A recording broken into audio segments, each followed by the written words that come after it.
दोस्तों नमस्कार। आप सुन रहे हैं अपना रेडियो 96.9 एफएम पर हमारा विशेष कार्यक्रम स्वयं सिद्धा, मैं हूं कविता। दोस्तों, कहते हैं कि समस्या को देखना आसान है, लेकिन उस समस्या का समाधान खोजने की कोशिश करना अपने आप में एक बड़ी पहल है। और ऐसे ही कई पहलुओं पर काम कर रही है हमारी आज की Swayam Siddha, doctor Kamal S Saxena.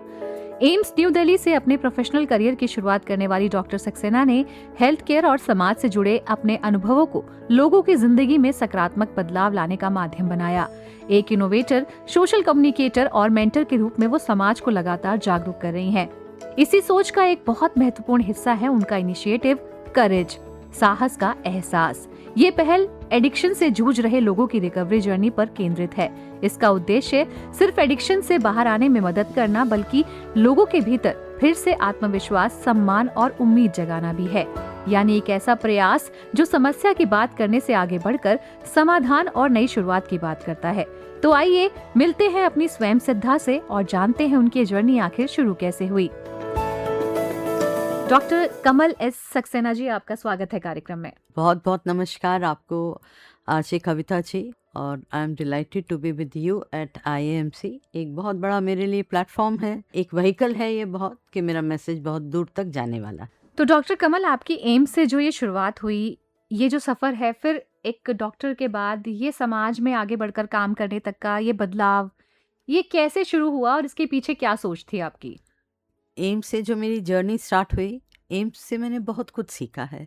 Health care perspectives, looking into the disease, looking into deformities, क्योंकि मैं मेडिकल जेनेटिस्ट हूँ और मैंने बहुत सारी ऐसी डिफॉर्मिटीज़ के साथ पैदा हुए बच्चों को देखा है।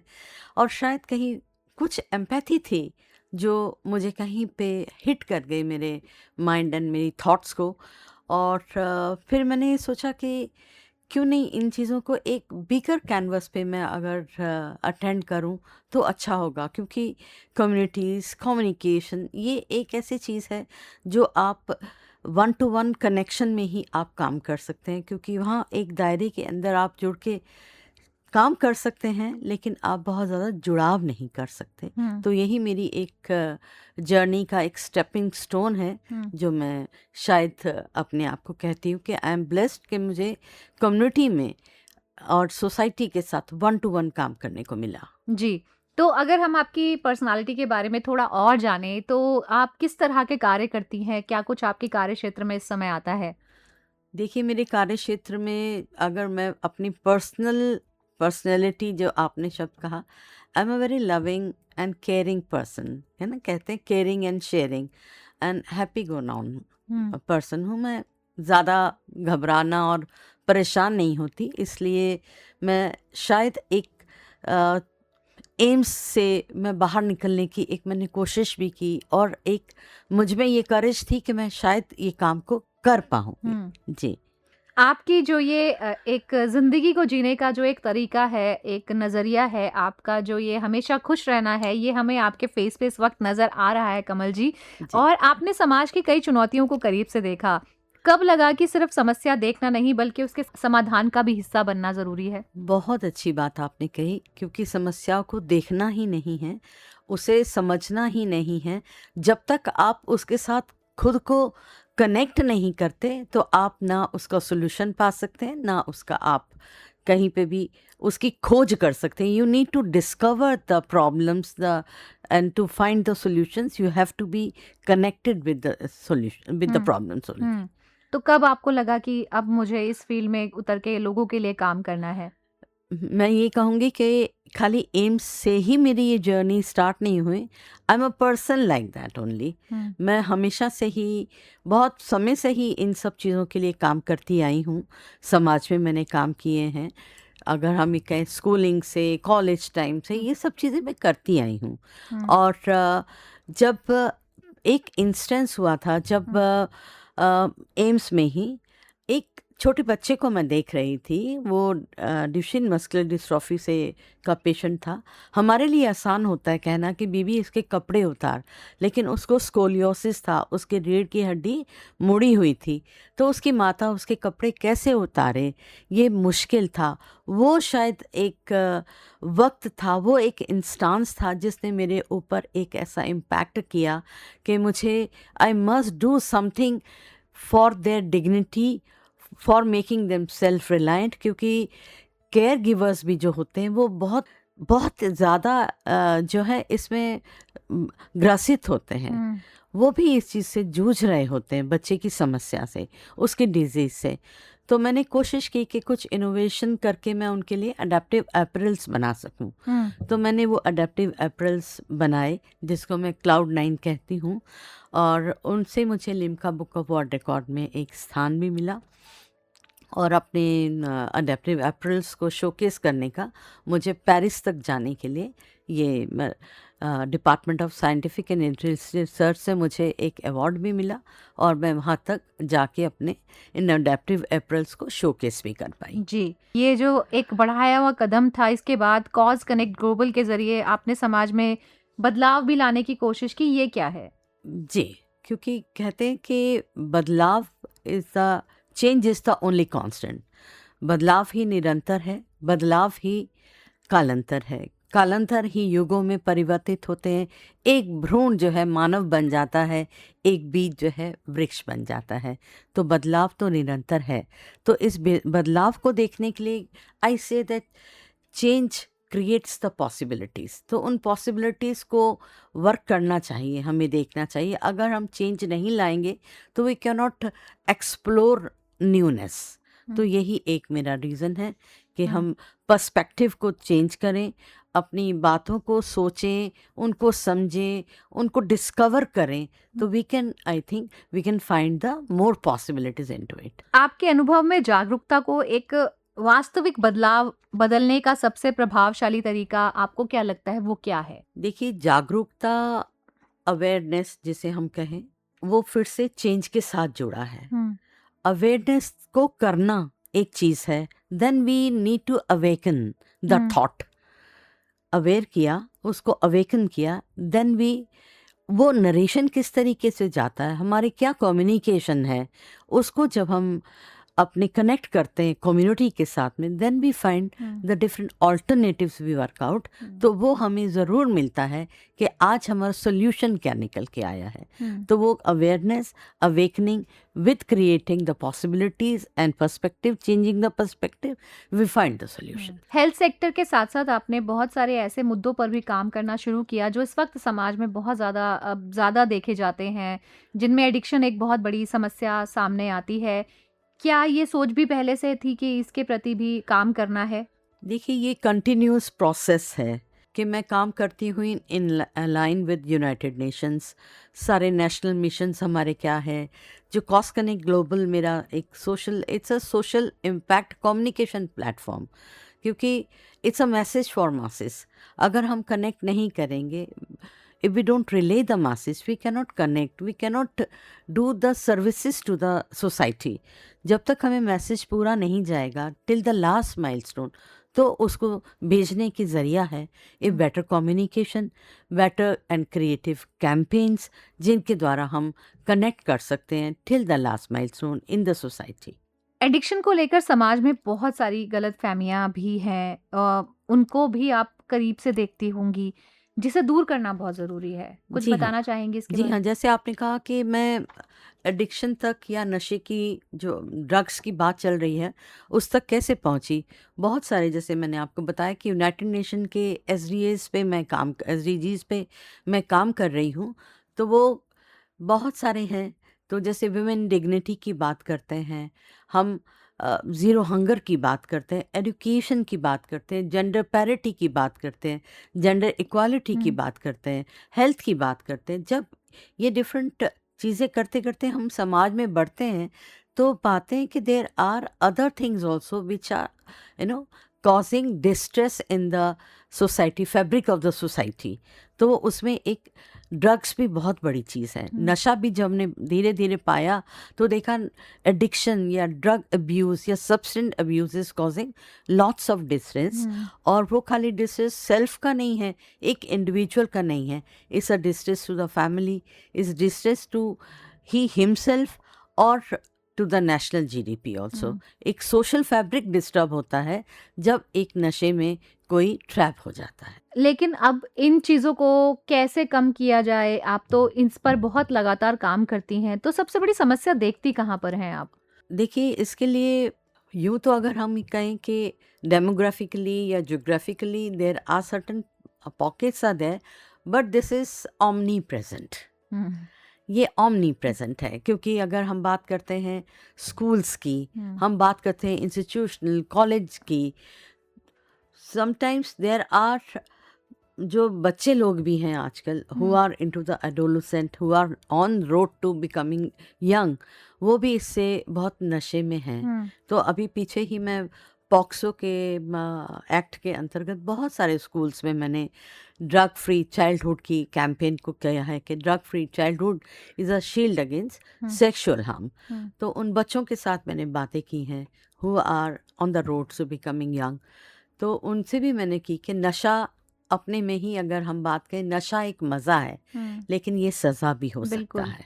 बिल्कुल। तो इसी को ही मैंने कहा कि जैसे कि there are no pockets identified, it's no nothing, it's a omni present. बिल्कुल। नशा चाहे फ़ोन का हो या फिर नशा किसी लत का हो, नशा हमेशा बर्बाद ही करता है, अपने आप को भी और अपने परिवार वालों को भी।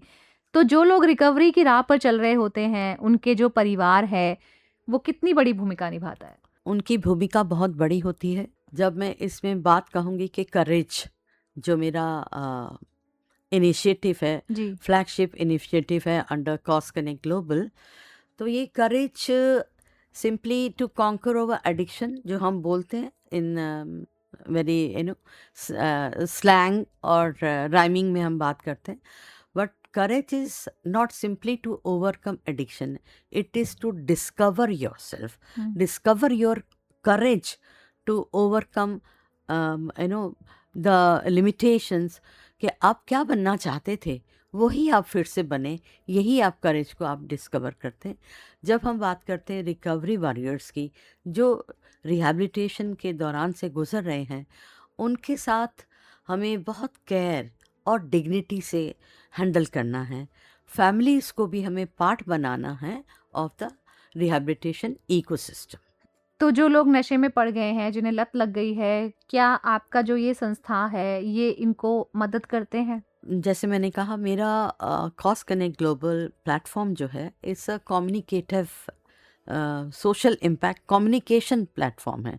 It runs the messages, it runs the awareness, it runs the awakening. तो ये जो अभी हमने काम किया वो तो किसी को अगर काउंसलिंग लेनी हो आपसे, तो वो कैसे कनेक्ट करें? दे कैन कनेक्ट विद मी। वो हमारा फ़ोन है, हमारी ईमेल है, हम फेसबुक पे हैं, सारे सोशल मीडिया पे हम हैं। तो they can connect with me, और there are otherwise helplines are available.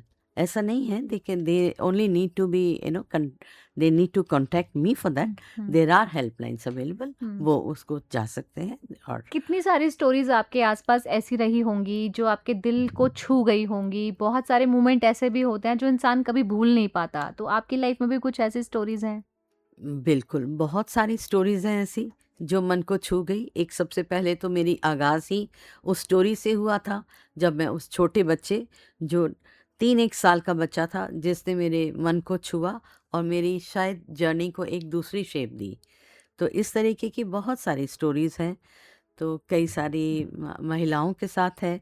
मेरा ख्याल से ये प्लेटफॉर्म पे जहाँ पे मैं बहुत लोगों तक जा रही हूँ, तो मैं कह नहीं सकूँगी कि उनके साथ क्या क्या ऐसी बातें हुई होंगी जो मेरे दिल को छू गई, but definitely there are many stories which make impact on my mind and soul. बिल्कुल। जब आप कहते हैं कि इंसान जब सोने जाता है तो उसे दिन भर की सारी चीज़ें याद आती हैं और नींद आने में भी कई बार हमें दिक्कत हो जाती है, लेकिन आप अपने लिए कह पाएंगी कि जब आप रात को जाती हैं, एक चैन की नींद आपको आ पाती है कि आज मैंने किसी के लिए कुछ अच्छा किया? बिल्कुल, चैन की नींद आती है मुझे कि मैंने किसी के लिए कुछ अच्छा किया, और अच्छा करने से बड़ा है कि शायद मेरी सोच ऐसी रही होगी कि जिससे एक नहीं अनेकों की ज़िंदगी बदल सकती है। बिल्कुल। कई दशकों से आपका सफ़र ये लगातार जारी है। अपने भीतर भी आपने कोई म बदलाव महसूस किए?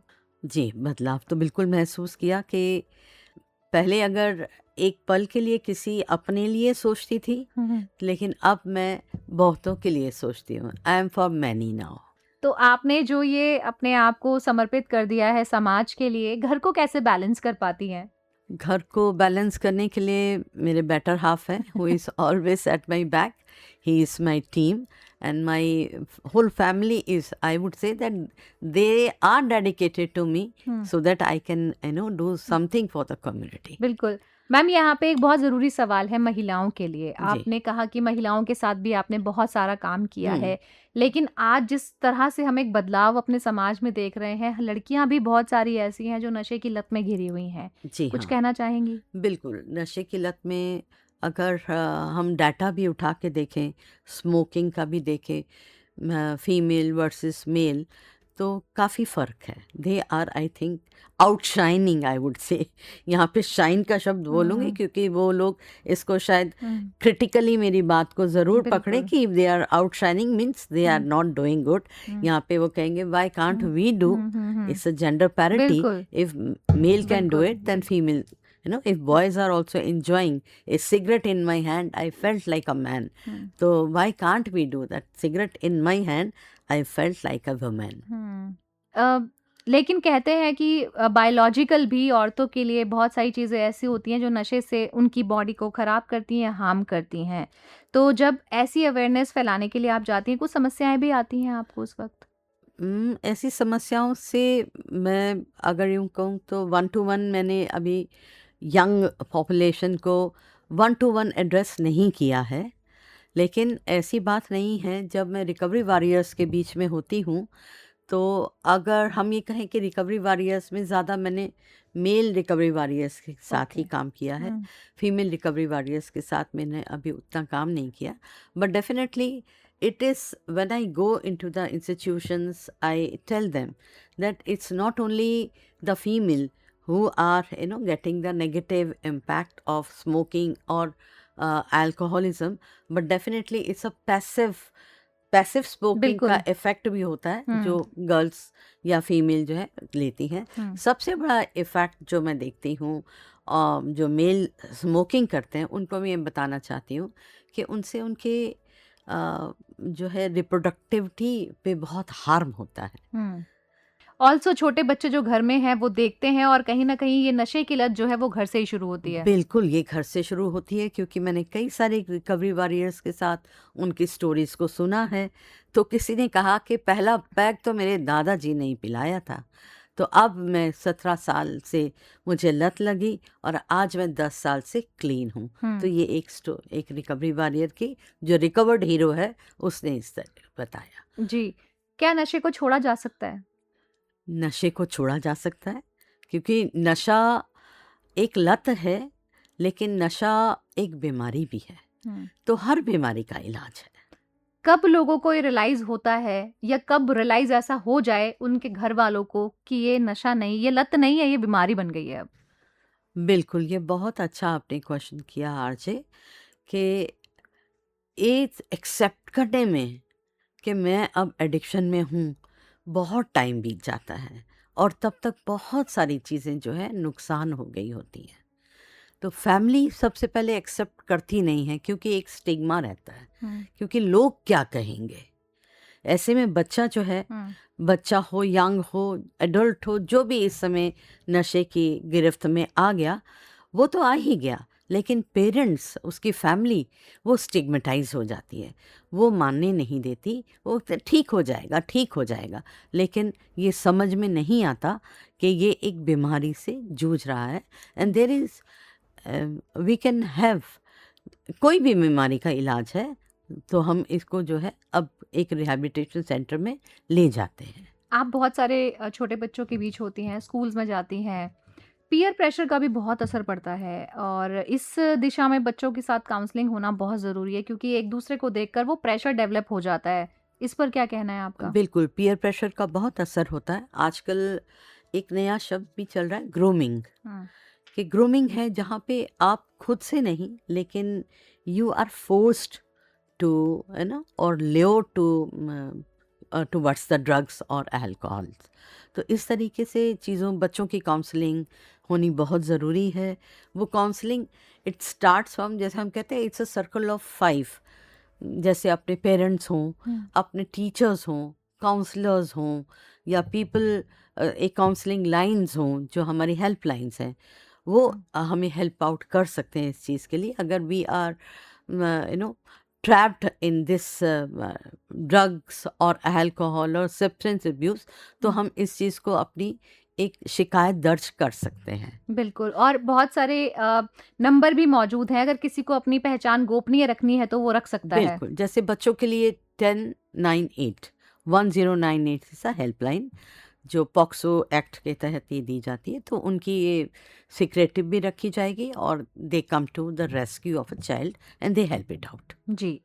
मैम, कार्यक्रम का नाम है स्वयं सिद्धा और हम भी एक समय में बंधे हुए हैं। जी। तो अगर आपकी ही बात करें तो आपके लिए जो ये स्वयं सिद्धा होना, ये क्या अर्थ से परिभाषित अपने आप को करेंगी आप? आपको कब लगा कि मैं अब एक स्वयं सिद्धा हूँ और समाज के लिए कार्य कर रही हूँ? ये एक, मैं कहूँ, ये एक मेरे विदिन है। हुँ। ये मेरी अपनी हस्ती में ही मौजूद है। तो मैं इसको एक कपलेट से बोलना चाहूँगी कि नाम से नहीं, इंसान किरदार से जाना जाता है।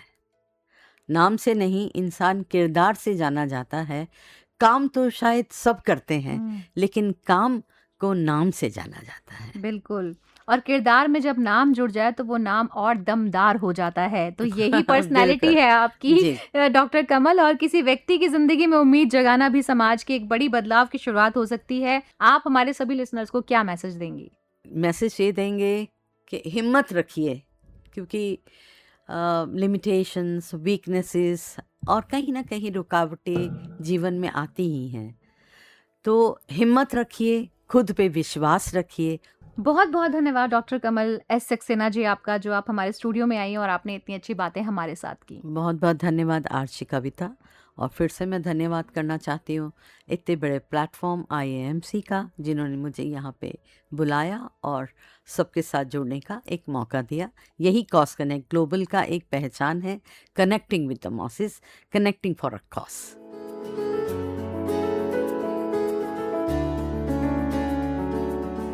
तो दोस्तों, डॉक्टर कमल एस सक्सेना का सफर हमें यही सिखाता है कि बदलाव के लिए हमेशा किसी बड़े मंच की जरूरत नहीं होती। जरूरत होती है एक सोच की, उसे सच करने के साहस की और लगातार आगे बढ़ने की। समाज की चुनौतियों को समझना, उनके समाधान की कोशिश करना और दूसरों को भी उस बदलाव का हिस्सा बनाना, यही है एक असली स्वयं सिद्धा। डॉक्टर कमल, जिनका हम बहुत धन्यवाद करते हैं, उन्होंने न सिर्फ अपने सफर के बारे में हमें बताया, बल्कि हमें ये भी याद दिलवाया कि किसी की जिंदगी में उम्मीद बनना अपने आप में कितनी बड़ी उपलब्धि है। आप सुन रहे थे कार्यक्रम स्वयं सिद्धा। अगले कार्यक्रम में फिर मिलेंगे एक नई स्वयं सिद्धा के साथ। तब तक सुनते रहिए अपना रेडियो 96.9 FM। कविता शर्मा को दीजिए अनुमति। नमस्कार।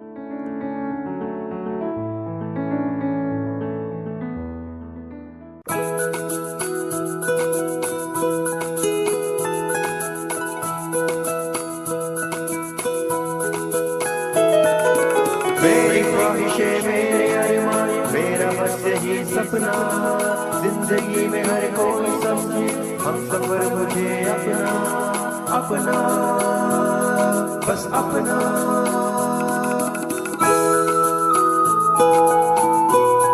अपना रेडियो 96.9 FM।